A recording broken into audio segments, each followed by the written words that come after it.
Yo, what's good, man? What's good, bro? You know, we back with another video, man. Back with another video, man.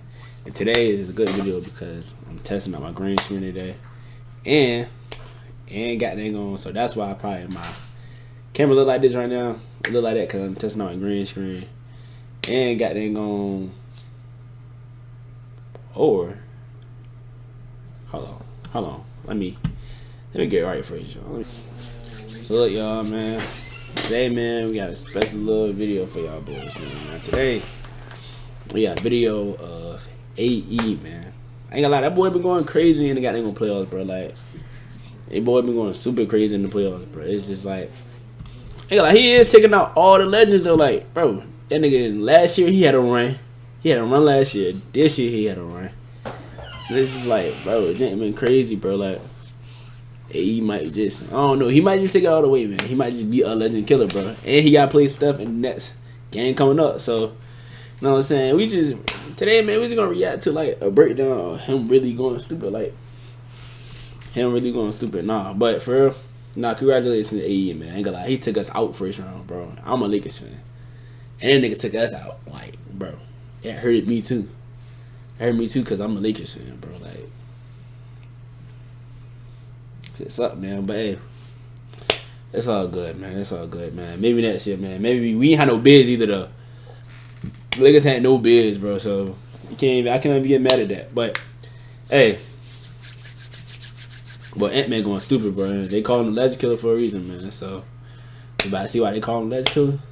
Almost I can get straight into the vid. In back-to-back postseasons, Edwards has been on a mission to slay the NBA's biggest giants. I mean, we're talking about a kid in his early 20s who's already stared down living legends and sent them packing. Kevin Durant and Devin Booker, check. Nikola Jokic, the reigning MVP at the time, check. And now, after this first round, Luka Doncic and LeBron James, also check. The term giant killer gets thrown around a lot, but night after night, Edwards is making it literally apply to him. He's not intimidated by the big names or by the history or by the hype. In fact, he seems to love hunting the league's biggest stars. I love the fact that everybody want the Lakers to win. That's how it's supposed to be. They don't want the Timberwolves to win. I get it. Yo, Cap, bro, like, bro, I ain't gonna lie, like, he did beat the odds, though, bro. Like, if I can say he beat anything, he beat the odds, bro. That nigga then went through the Thunder. He went through the guy, not Thunder, but he went through the Nuggets. He swept the Suns. That nigga 5-1 us. All the time they counted that nigga out, but that nigga did beat the odds. He took down legends. And now if he took out Curry, that's gonna be crazy. He gonna have a hell of a run. I'll tell you that much.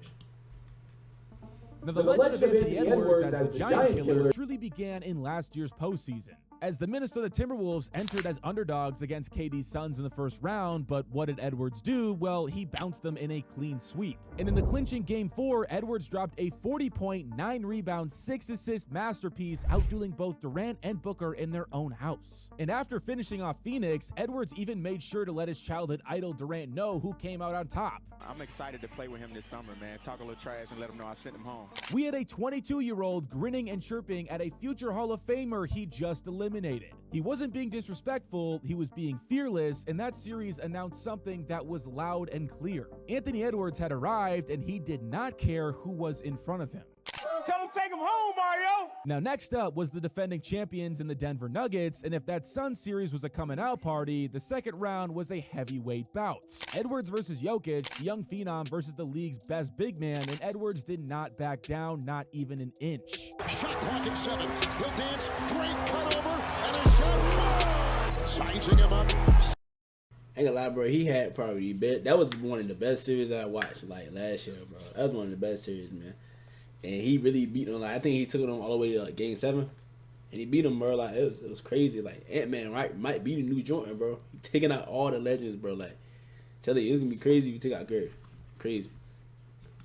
From Jokic. Knocked away by Edwards. In Game 1 at Denver, he walked into the Champs Arena and hung up 43 points on the Nuggets, leading Minnesota to a statement road win. Now, that set the tone for a grueling series as night after night, Edwards went at the Nuggets with the same aggression. And by the end of the series, the Timberwolves had done something that was unthinkable. They knocked out the champs in a 7-game series, with Anthony Edwards being the driving force. And it wasn't empty numbers either. Ant-Man filled up the stat sheet and the win column, as in those playoffs, he put up 27 points, 7 rebounds, and 6.5 assists assists per night while shooting a scorching 40% from three. And the scariest part, the man was just 22 years old. He was supposed to be too young for this, too inexperienced to take over a playoff game. But instead, he played with a swagger like he'd been there for a dozen times before, beating two Western Conference powerhouses back-to-back. During that stretch of time, Anthony Edwards proved to the world that he was in fact a different breed. That he didn't want to just show up and participate in the postseason, he wanted to dominate it. I have not been to Minnesota in probably 20. Hey man, he just want to win. Like, he don't look at it like, oh, I'm gonna take over and I want to be the face of the league. He just want to win, bro. That's all he want to win. That's all he want to do is just win for his team. That's it. That's why he's such a killer though. Like, I feel like that's why he's such a killer. All he do is want to win. Like, he don't look at it as like, oh, I gotta do this, then the third. Like, he just want to win. No cap. 20 years. Bring your ass. Now, you'd think after that kind of star-making playoff run, Anthony Edwards would be all over the headlines. But this past regular season, the spotlight in the NBA drifted elsewhere. The media was busy hyping up the Boston Celtics, dissecting a blockbuster Luka Doncic trade, and celebrating LeBron's every milestone. And meanwhile in Minnesota, Edwards just quietly had one of the best seasons of his career, and almost nobody seemed to notice. Bro, and this Timberwolves, they started off bad this season too. Like, they did not start off good. They started off straight trash this season, like, and they somehow still made the playoffs and still knocked us out. Like, I don't know, bro. There's something about it, bro.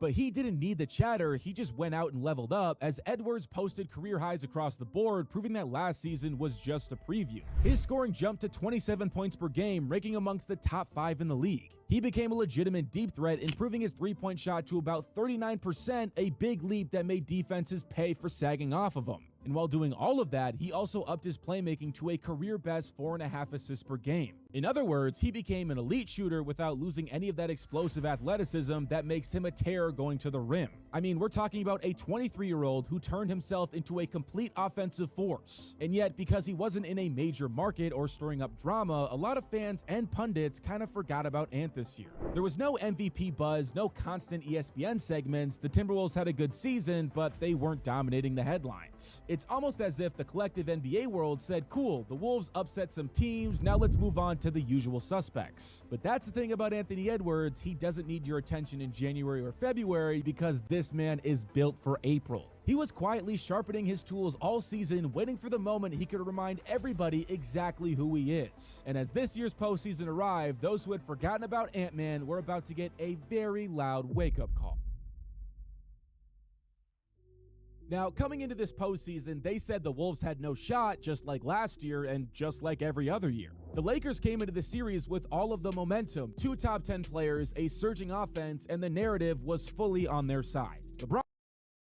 See, that's the thing though. We didn't have a center too. Like, I feel like the series would have been a little bit better if we had a center. If we had a center, the series would have been a little bit better. But since we have a center, it was like they just kind of just dominated. Nigga Rudy Gobert had what, 26 and 20 or something like that. 24 and 26. It was something crazy stats he had. It was just, bro, we didn't have no serious. But nah, man still went stupid though. I think he dropped like 46 one game or 45, something like that. But 43, it was something. But he definitely went crazy too. LeBron James was chasing one more ring. Luka Doncic finally had a real co-star, and Minnesota, well, they were just another stop on the Lakers' path to the finals. But then came Game 1, and it flipped absolutely everything. On the road, in front of a roaring LA crowd, the Wolves didn't just win, they stunned the league. Anthony Edwards opened this thing up by dropping 23 on the road, and the Wolves took a control over this series early. And suddenly, the Lakers were behind, and the pressure was on. Now, of course, the Lakers responded as they bounced back in Game 2, evening the series and quieting the hype, at least for a moment. The narrative snapped right back into place. The Lakers had woken up, the Wolves had blown their shot, and with the series heading back to Minneapolis, all the pressure shifted to Game 3. And that is where Anthony Edwards took over. He didn't dominate the whole game. I ain't gonna cap, bro, but what made me mad about the Lakers is, bro, we had Game 1. I mean, no, they won Game 1. We won Game 2, right? We had Game 3 in the bag. We came all the way back because it was up big time in like the third, fourth quarter. We came all the way back. We broke down the lead to like 2. No, we tied the game. Then they just to let these niggas get 2 free throws or something. I think Ant-Man hit. The third game, bro, they basically did the exact same thing, but I think they had fouled somebody else and they just sent Ant-Man to the line. Bro, but it was, bro, I was hurt, bro. We supposed to win games 3 and 4. But we ended up giving them both of them games away, bro. I was mad. He waited, he bided his time, and then when the fourth quarter hit, that man turned up. Minnesota pulled away late behind Edwards' all-around brilliant performance, 29 points, 8 rebounds, and 8 assists, and a handful of huge plays in crunch time. Luka was tired, LeBron was frustrated, and Anthony Edwards, he looked like he wanted all of the smoke. But it was Game 4 that truly changed everything. Because this wasn't just a win, it was a statement. It was Ant's best game of the series and maybe the best of his career. I'm talking 43 points on 9 rebounds with 6 assists. He hit tough shot after tough shots. And when the Lakers fought back and tied up the game in the final minute, he drove straight at Bron, drew the foul call, and calmly hit both free throws to seal the deal. Now, you can talk about Luka's shot making, you can celebrate LeBron's legacy, but in that moment, the best player on the court was a 23-year-old wearing a Timberwolves jersey. And just like that, the series was 3-1, and Game 5 would finish the job, but the real damage had already been done. Because now that the Wolves punched the Lakers right in their mouth, the basketball world has no choice but to stop doubting them. Now that the Wolves have stunned the Lakers, the next chapter is even bigger because standing between Edwards and the conference finals is Stephen Curry and the Golden State Warriors. It's another giant, another future Hall of Famer, and another legend to slay. And if Anthony Edwards can go through all of these guys and now Curry before his 21st birthday, we're talking about one of the most insane early career playoff runs the NBA has ever seen. I mean, just think about the pedigree of these opponents. We got finals MVPs, league MVPs, scoring champions, and dynasty builders. Edwards isn't ducking anyone, he's stacking wins against the greatest names of the last 2 decades, one by one. Now, what's funny is that he recently said he does not want to be the face of the league, but he's doing a terrible job of preventing it. Because you don't hide in the shadows by sending home the game's most marketable superstars. In fact, he's dragging the spotlight with him into every new battle. Because at this point, are you really going to bet against Anthony Edwards rising to the challenge? It's almost like he's writing the script to a movie. Chapter 1 was taking down your hero in Kevin Durant. Chapter 2 was slaying the reigning king in Nikola Jokic. Chapter 3 was staring down the living legend in LeBron and the young prodigy in Luka. And Chapter 4 is to battle the dynasty that is Stephen Curry and the Golden State Warriors. And if he conquers all of them, if he leads Minnesota into the NBA Finals after running through that gauntlet, we will remember this as the start of an all-time legacy, not just as a hot playoff streak, but the beginning of one of the greatest playoff runs we have ever seen. Now, I ain't gonna lie, ain't gonna lie, bro, like, listen when I say this. If he beat Curry, let me click off the video saying this. Hold on. Click off. Alright, look, bro, if he beat Curry, if he beat us, he beat KD, and he beat Nuggets, that shit would be crazy, bro. No cap. But hey, man, y'all comment down below if y'all think Ant-Man gonna take it all home. He might just. But hey, look, man, make sure you like, comment, subscribe, bro. We on to the next one.